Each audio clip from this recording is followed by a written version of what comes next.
கோல விழி கொண்ட கோமதி அவளே ஆதிபராசக்தி.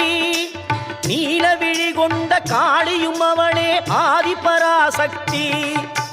கோல விழி கொண்ட கோமதி அவளே ஆதிபராசக்தி. நீல விழி கொண்ட காளியும் அவளே ஆதிபராசக்தி. முக்காலம் உணர்ந்தவள் முத்தொழில் புரிபவள் ஆதிபராசக்தி.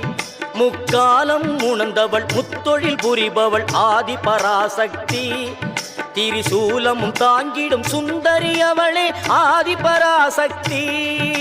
மேல்மருவத்தூர் ஆதிபராசக்தி மலர்பதம் பாடிடுவோம். காலம் எல்லாம் நம்மை காத்திடும் தாய் அவள் கோவிலை நாடிடுவோம்.